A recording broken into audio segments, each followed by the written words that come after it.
मान लीजिए कि एक देश है जहां पे सरकार सब कुछ डिसाइड करती है कि क्या उत्पादन किया जाए, कैसे उत्पादन किया जाए और किसके लिए उत्पादन किया जाए। एक दूसरा देश है जहां पे मार्केट फोर्सेस यानी डिमांड एंड सप्लाई डिसाइड करते हैं कि क्या उत्पादन किया जाए, कैसे उत्पादन किया जाए और किसके लिए उत्पादन किया जाए। और एक तीसरा देश है जहां पे दोनों मिलकर डिसाइड करते हैं, यानी सरकार और मार्केट फोर्सेस दोनों मिलकर डिसाइड करते हैं कि क्या उत्पादन किया जाए, कैसे उत्पादन किया जाए और किसके लिए उत्पादन किया जाए। क्या आप बता सकते हैं कि इन तीनों व्यवस्थाओं में सबसे बेहतर व्यवस्था कौन सा है? इसको जानने के लिए आपको इकोनॉमिक सिस्टम यानी आर्थिक प्रणाली का अध्ययन करना जरूरी होगा।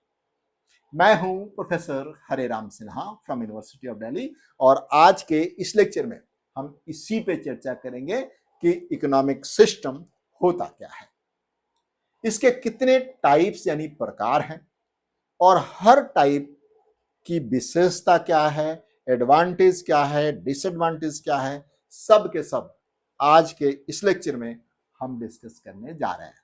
तो बच्चों, बिना देर के हुए चलते हैं स्क्रीन पे और सबसे पहले देखते हैं कि इकोनॉमिक सिस्टम यानी आर्थिक प्रणाली होता क्या है। पहले मुझे इसको डिफाइन कर लेने दीजिए। आर्थिक प्रणाली वह व्यवस्था है जिसके माध्यम से कोई भी देश या समाज या फिर कोई रीजन अपने सीमित संसाधनों को यूज करके या प्रयोग करके अपनी असीमित इच्छाओं की पूर्ति करता है या पूर्ति करने की कोशिश करता है। यहां पे दो चीज हैं, सीमित संसाधन और असीमित इच्छाएं। इसके पहले वाले वीडियो में भी मैंने इसको थोड़ा सा समझाया है कि सीमित संसाधन क्या होता है, यानी संसाधन आपके पास लैंड है, लेबर है, कैपिटल है, स्किल है, ये सब कुछ सीमित है, लेकिन आपकी इच्छाएं सीमित नहीं है। एक इच्छा की पूर्ति होती है, दूसरी इच्छा जन्म ले लेती है। एग्जाम्पल मैंने दिया था, जब अपने देश में रोड नहीं था, ब्रिजेस नहीं थे, बिल्डिंग नहीं थे, तो हम लोग ये सोचते थे यार एक रोड बन जाए ठीक ठाक, और आज के डेट में रोड बन गया, 4 लेन बन गया, एक्सप्रेसवे बन गया, फिर भी हमारी इच्छाएं पूरी नहीं हो रही हैं। यानी इच्छाएं असीमित होती हैं, लेकिन अपने पास साधन तो सीमित है।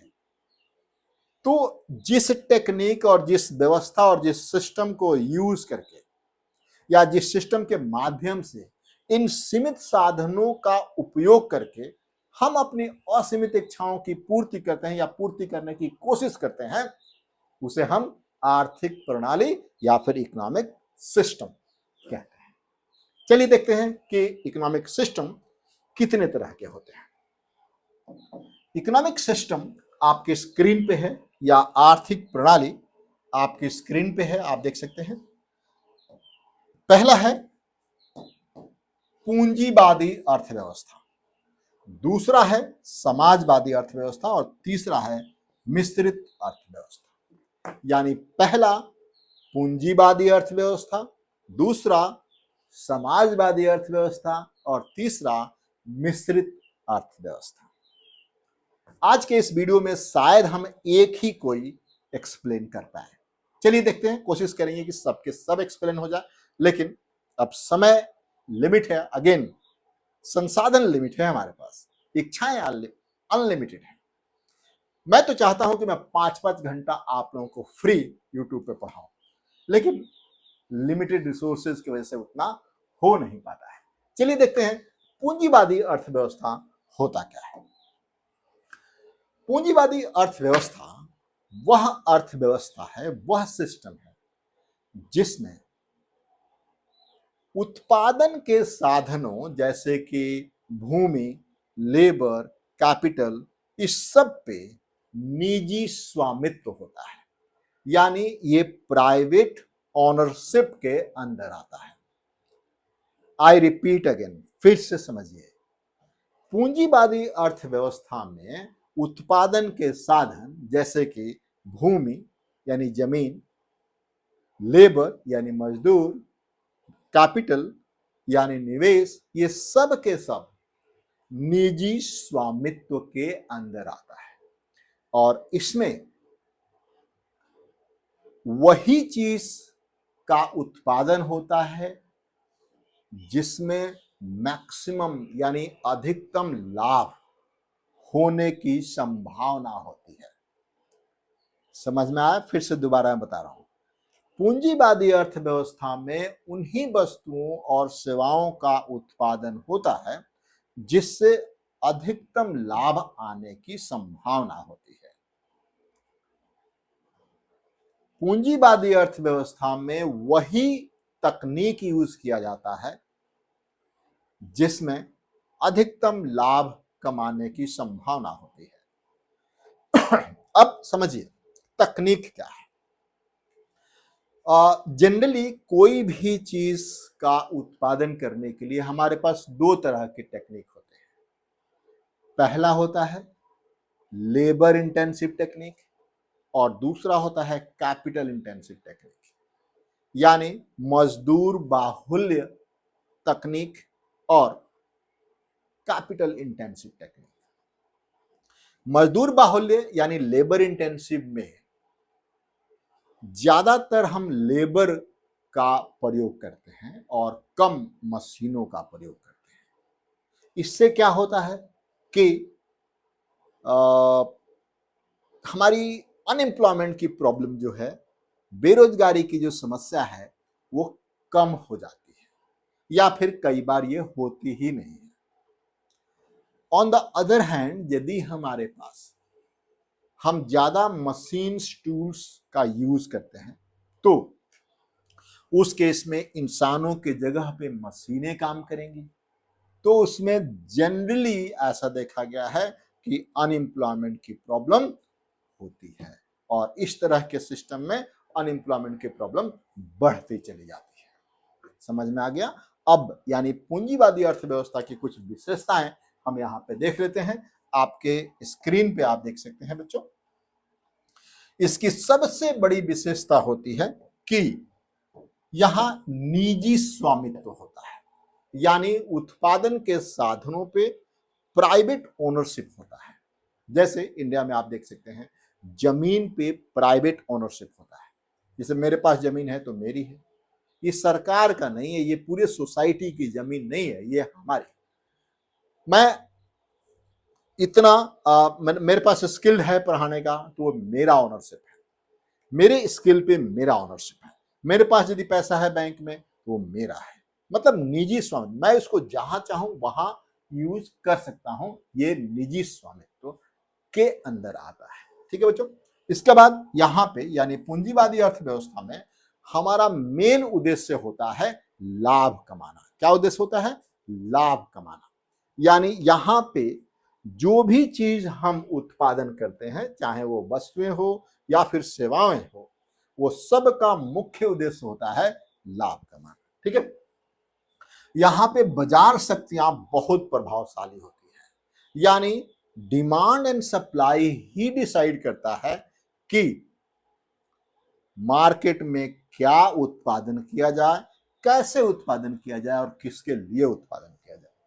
सरकार का सीमित हस्तक्षेप होता है इसमें। जैसे पूंजीवादी अर्थव्यवस्था में सरकार सिर्फ सरकार चलाती है, बिजनेस में उसका हस्तक्षेप बहुत सीमित होता है और सिर्फ मतलब आप उसको कह सकते हैं कि वो रेगुलेट करती है, इसके अलावा वो कुछ नहीं करती है। एंड इसमें प्रतिस्पर्धा होता है, यानी एक से ज्यादा फैक्ट्रियां होती हैं, एक से ज्यादा बिजनेस ओनर्स होते हैं।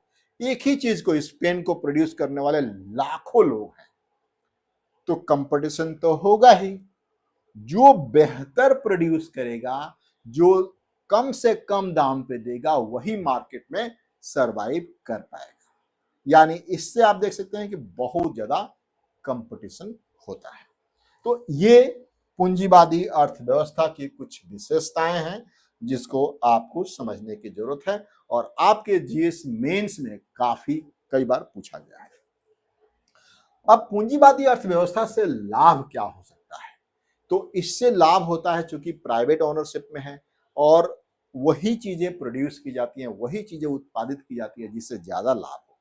तो इसमें जो भी बिजनेस ओनर है, जो भी लोग हैं, उनको अधिक से अधिक लाभ होता है, अधिक से अधिक लाभ होता है। दूसरी चीज, यहां चूंकि कंपटीशन है, जो बेहतर सामान उत्पादन करेगा और कम पैसे में उत्पादन करेगा वही मार्केट में सरवाइव कर पाएगा। यानी यहां आपको इफिशिएंट होना बहुत बहुत जरूरी है।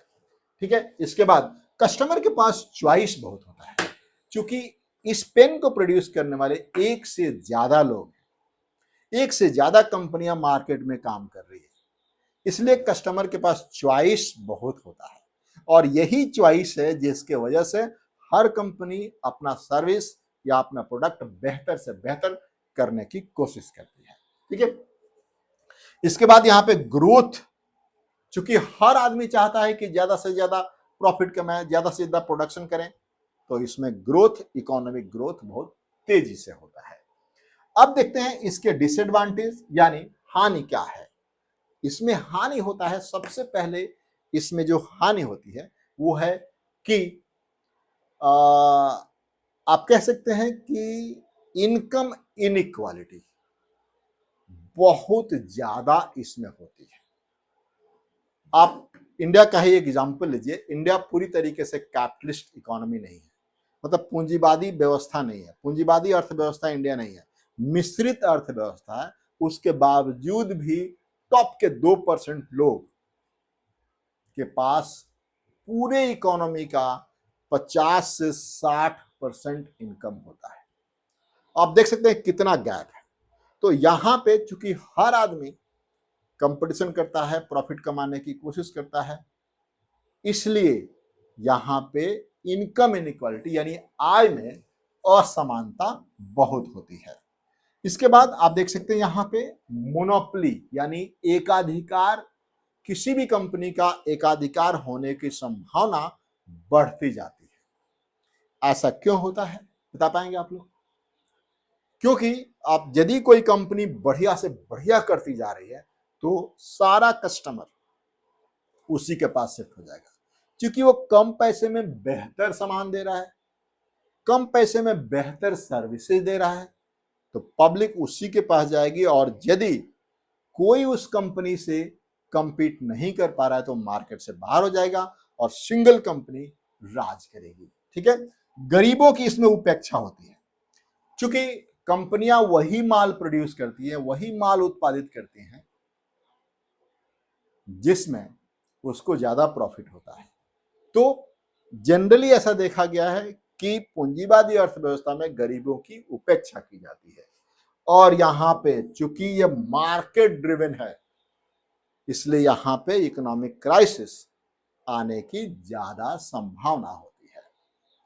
यहां पे इकोनॉमिक क्राइसिस आने की ज्यादा संभावना होती है। बच्चों, टाइम हमें अलाउ नहीं कर रहा है कि हम समाजवादी एंड मिश्रित अर्थव्यवस्था की भी यहां चर्चा करें, लेकिन आई प्रॉमिस नेक्स्ट वीडियो में जरूर मैं चर्चा करूंगा समाजवादी एंड मिश्रित अर्थव्यवस्था की। तो बच्चों, आज के इस लेक्चर में इतना ही। और हां, आपको यदि गाइडेंस चाहिए इकोनॉमी जीएस के लिए तो स्क्रीन पे दिए हुए नंबर पे या फिर इस वीडियो के डिस्क्रिप्शन में मेरा नंबर है, आप उस पर मुझे व्हाट्सएप या फिर कॉल कर सकते हैं। थैंक यू बच्चों, thank you for watching this video. और हाँ, वीडियो को लाइक एंड शेयर जरूर करिए और यदि नए हैं तो चैनल को सब्सक्राइब भी कर लीजिए। थैंक यू बच्चों, थैंक यू।